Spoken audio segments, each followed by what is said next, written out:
Assalamualaikum warahmatullahi wabarakatuh. Perkenalkan, nama saya Tridata Halistasari dan rekan saya Fitra Agdi Yunarda. Kami dari kelompok 6 akan mempresentasikan hasil kerja kelompok kami yang berjudul Integrasi Al-Quran dan Ilmu Pengetahuan atau yang disebut dengan Tafsir Ilmi. Nah, sebelum memasuki materi, saya akan menjelaskan tentang poin-poin discussion-nya.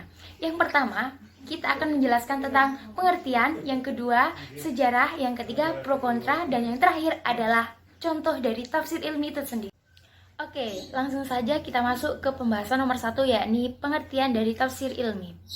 Perlu diketahui bahwa tafsir ilmi merupakan salah satu corak dari 4 corak yang ada pada metode tafsir tahlili yang sudah dijelaskan oleh kelompok kemarin.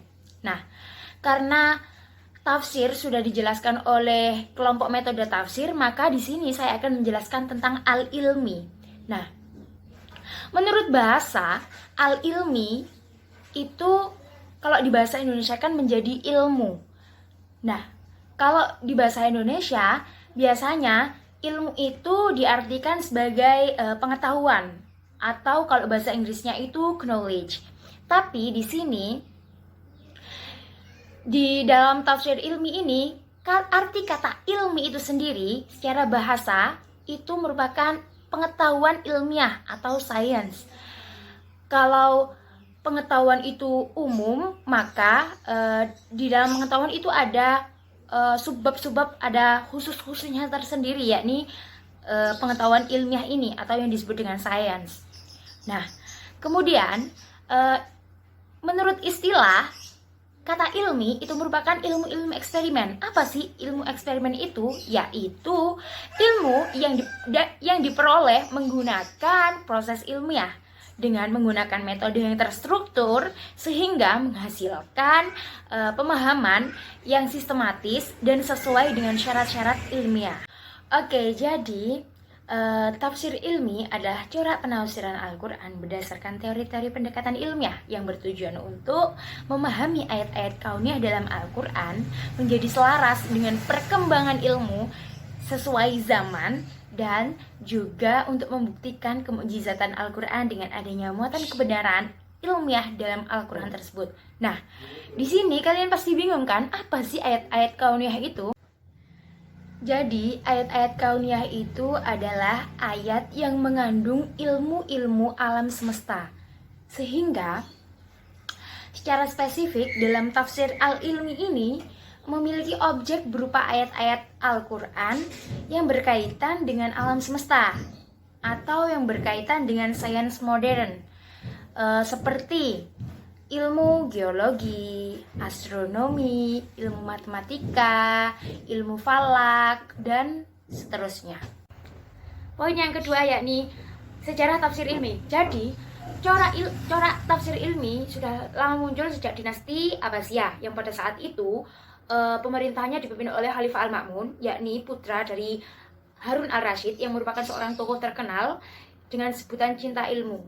Dan beliau memiliki karya yang sangat besar, yakni pembangunan Bait Al-Hikmah yang merupakan pusat penerjemah yang berfungsi berfungsi sebagai perguruan tinggi yang memiliki perpustakaan yang sangat besar. Nah, pada saat masa pemerintahannya Khalifah Al-Ma'mun, muncullah gerakan penerjemah kitab-kitab ilmiah dan dimulainya masa pembukuan ilmu-ilmu agama dan ilmu pengetahuan ilmiah. Nah, tafsir sendiri itu terpisah dari hadis. Dan tafsir itu menjadi ilmu yang berdiri sendiri dan dilakukan penafsiran terhadap setiap ayat Al-Quran mulai dari awal sampai akhir. Nah, hal tersebut menjadi akibat pada penerjemah kitab-kitab ilmiah yang awalnya bertujuan hanya untuk mencoba mencari hubungan dan kecocokan antara penyataan yang terdapat pada Al-Quran dengan hasil penemuan ilmiahnya. Selanjutnya yakni gagasan tersebut ditekuni oleh Imam Al-Ghazali dalam bukunya yang berjudul Jawahir Al-Quran. Dalam kitab tersebut menyebutkan bahwa penafsiran beberapa ayat Al-Quran yang dapat dipahami dengan menggunakan beberapa disiplin ilmu seperti astronomi, ilmu perbintangan, ilmu kedokteran, dan lain sebagainya. Akan tetapi upaya tersebut gagal. Kemudian setelah satu abad setelah itu ada seseorang tokoh yang baru bernama Fakhruddin Ar-Razi yang dalam bukunya berjudul Mafatih Al-Ghaib, beliau berhasil merealisasikan penafsiran yang pernah menjadi percikan pemikiran Al-Ghazali. Nah, bisa dikatakan bahwa Fakhruddin Ar-Razi patut untuk dikedepankan ketika membahas munculnya penafsiran tafsir ilmi. Dan hal ini juga sudah disepakati oleh para Ahlus Sunnah wal Jamaah, para penulis Ahlus Sunnah. Kemudian setelah masa Fakhruddin itu berakhir, ada banyak penafsir-penafsir lain muncul dan menciptakan atau menghasilkan buku-buku tafsir yang sedikit banyaknya itu terpengaruh oleh penafsiran dari Fakhruddin Ar-Razi sendiri gitu. Tetapi masih dalam ruang lingkup terbatas. Nah, di antaranya ada beberapa tokoh, yaitu An-Nasyaburi yang dalam kitabnya yaitu Gharaib Al-Quran wa Gharaib Al-Furqan. Ada juga Al-Baidawi yang bukunya itu Anwar Tanzil wa Asror At-Ta'wil. Kemudian ada lagi yaitu Al-Alusi, bukunya yaitu Ruh Al-Ma'ani fa Tafsir Al-Quran Al-Azim wa Sab'al Masani. Nah, melalui buku-buku tafsir ini, para pengarang itu melakukan penafsiran ilmiah atas ayat-ayat Al-Qur'an. Pasca periode tafsir Ar-Ruh Al-Ma'ani yang diciptakan yang merupakan buku dari Al-Alusi, tepatnya pada abad keempat, permulaan awal abad keempat Hijriah, penafsir saintis atau tafsir ilmi itu mengalami kemajuan yang sangat pesat. Ada Muhammad bin Ahmad Al-Askandarani, terus ada Al-Kawakibi, terus ada Muhammad Abduh dan yang lain-lain. Nah, sejak saat itu tafsir ilmi itu berkembang secara pesat sampai hingga saat ini. Jadi tidak ada kemunduran ataupun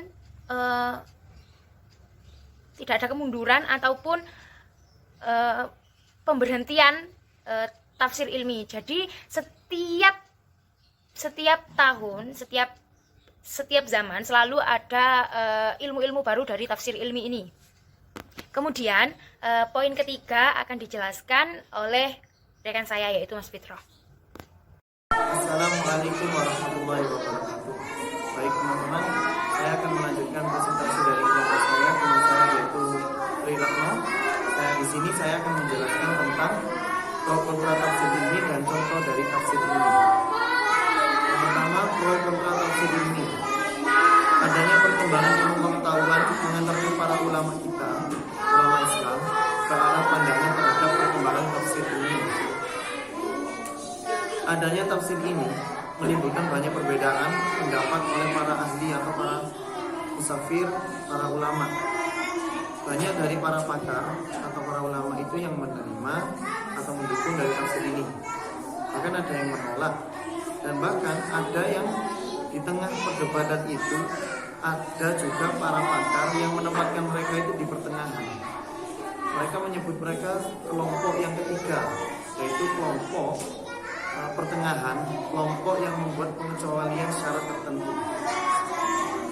Maka dari itu kawan-kawan, di antara para ulama pasti ada yang membenarkan tafsir ini dan ada pula yang tidak membenarkan. Dan ada pula yang ketiga yang sudah saya jelaskan tadi, sifatnya mereka kelompok tiga itu kelompok pertengahan. Mereka itu kelompok yang mengecualikan suatu syarat tertentu. Jika kurang paham nanti bisa ditanyakan lewat grup WA ataupun secara langsung bisa PC ke saya. Baik, yang selanjutnya saya akan menyebutkan ulama-ulama yang mendukung keberadaan dari tafsir ini. Yang saya temukan ada sekitar 5 ulama dari jurnal yang saya temukan, tapi yang saya ambil hanya 3 biar presentasinya tidak terlalu panjang. Yang pertama ada Al-Imam Abu Hamid Al-Ghazali, yang biasa kita kenal dengan Imam Al-Ghazali. Yang kedua yaitu Al-Imam Fakhruddin Ar-Razi. Yang ketiga ada Al-Imam Jalaluddin As-Suyuti. Ini adalah para ulama yang mendukung keberadaan dari tafsir ini. Jika Anda dari teman-teman ada yang mau menanyakan kenapa dari para ulama ini mereka mendukung dari keberadaan dari tafsir ilmi, nanti bisa kita tanyakan di forum diskusi. Dan selanjutnya saya akan menyebutkan beberapa ulama yang menolak atau tidak mendukung keberadaan dari tafsir ilmi. Sama seperti ulama yang tadi, ada sekitar 5 orang atau 5 ulama atau 6 ulama yang saya temukan dalam jurnal saya. Namun yang saya sebutkan hanya 3. Yang pertama yaitu Abu Ishaq As-Shadidi, Mahmud Syahud, dan Amin Al-Khuli.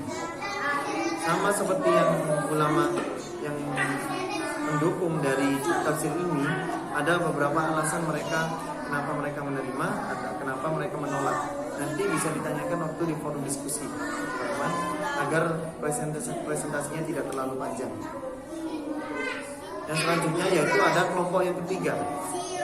Nah, ini adalah nama-nama ulama para musafir kontemporer atau modern. Jadi mereka menempatkan diri mereka itu di pertengahan. Mereka memaklumi adanya keberadaan tafsir ini.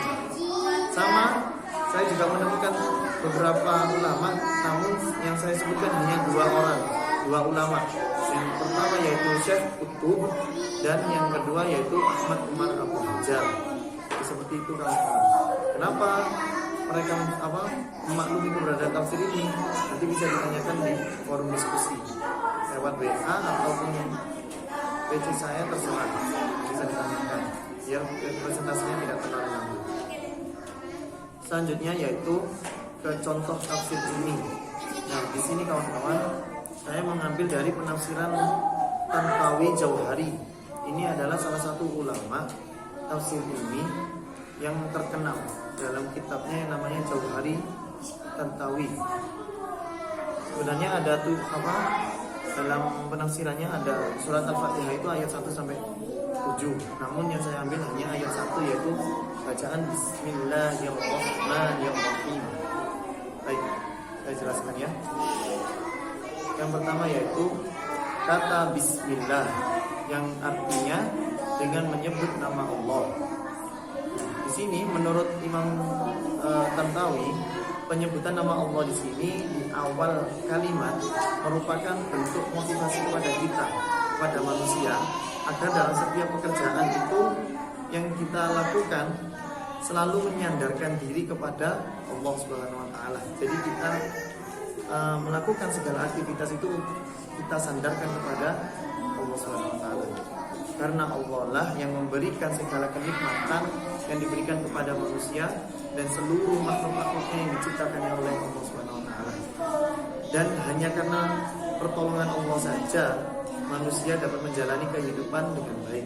Segala aktivitas apapun itu jika diawali dengan membaca basmalah Bismillahirrahmanirrahim, insya Allah pasti akan mendapatkan keberkahan. Yang selanjutnya yaitu Ar-Rahman Ar-Rahim. Nah, di sini mulai penjelasan tentang tafsir ilminya menurut pendapat saya. Baik. Sebelum ke penjelasan ini, dalam penafsiran potongan ayat ini, Imam Tantarawi memiliki perspektif yang berbeda dengan ulama-ulama pada umumnya. Mengapa bisa begitu? Sebagian besar ulama mengaitkan kata Ar-Rahman yang artinya yang Maha Pengasih dengan kasih sayang Allah SWT kepada semua makhluk sesama di semasa di dunia, baik itu orang mukmin atau orang kafir. Nah, sedangkan Ar-Rahim yang artinya yang Maha Penyayang terkait dengan kasih sayang Allah SWT yang hanya diberikan kepada orang mukmin di akhirat nanti. Seperti itu. Baik. Di sini menurut Tantarawi, kata Ar-Rahman yang Maha Pengasih menunjuk kepada kasih sayangnya Allah SWT terhadap manusia atas rahmatnya yang bersifat besar. Sedangkan kata Ar-Rahim itu artinya yang maha penyayang, menunjukkan kasih sayang Allah SWT terhadap manusia atas rahmatnya yang bersifat halus. Di sini halus dijelaskan di selanjutnya, yaitu selain itu Tantarowi juga memaparkan contoh keajaiban lain yang terkait dengan sifat rohimnya Allah SWT kepada binatang. Inilah sifat halusnya yang dimaksud sama Al-Imam Tantarowi. Kalau kurang paham nanti bisa ditanyakan di forum diskusi ya teman-teman. Jadi beliau memaparkan contoh keajaibannya ke binatang, rohimnya Allah kepada binatang. Itu contohnya seperti lebah dan semut. Nah, berikut penjelasannya saya jelaskan. Yang pertama, hewan lebah. Setiap pagi hari ada satu jenis bunga yang oleh Allah itu dibukakan untuk dihisap oleh lebah tersebut. Nah, kemudian sari bunga itu dibawa ke sarangnya oleh lebah tersebut. Kemudian di situ Allah memberi ilham atau mengisyaratkan kepada lebah tersebut bahwasanya pada waktu itu, waktu pagi hari itu tidak ada jenis bunga yang lain yang terbuka kecuali bunga yang sejenis yang dihisap oleh lebah tersebut. Inilah rahmat Allah yang diberikan kepada saya lebah, yang dimaksud oleh Imam Tantarowi itu. Yang kedua yaitu hewan semut. Semut salah satu rahmat Allah yang menakjubkan untuk semut itu adalah adanya seekor binatang atau serangga yang bernama apis atau kutu daun. Nah, binatang ini adalah musuhnya semut. Jadi setiap kali apis ini, kutu daun ini, binatang ini kalah kalau bertarung dengan semut, dia akan ditawan oleh koloni semut. Kemudian dia dipelihara, apis si hewan kutu daun ini dipelihara oleh koloni semut sampai dia menjadi gemuk. Jadi dipelihara dengan baik si kutu daunnya ini biar dia semakin gemuk. Kok bisa begitu? Ini seperti ini. Nah, apabila si apis ini dia menjadi gemuk, apabila binatang ini telah makan dengan kenyang, maka datanglah semut-semut yang lain untuk menghisap zat-zat manis yang ada di dalam tubuh si kutu daun itu tadi. Nah, ini menurut Al-Imam Tantarowi, beliau menyamakan sama halnya seperti sapi pelahan yang susunya dibutuhkan oleh manusia. Jadi seperti itu. Mungkin itu saja yang bisa saya jelaskan kepada teman-teman. Apabila teman-teman ada yang kurang paham dari penjelasan saya, apabila ada kesalahan kata dari penjelasan saya mohon maaf sebesar-besarnya. Saya hanya manusia biasa yang selalu dipenuhi dengan kesalahan, mungkin dengan dosa, mohon maaf sebesar-besarnya. Assalamualaikum warahmatullahi wabarakatuh.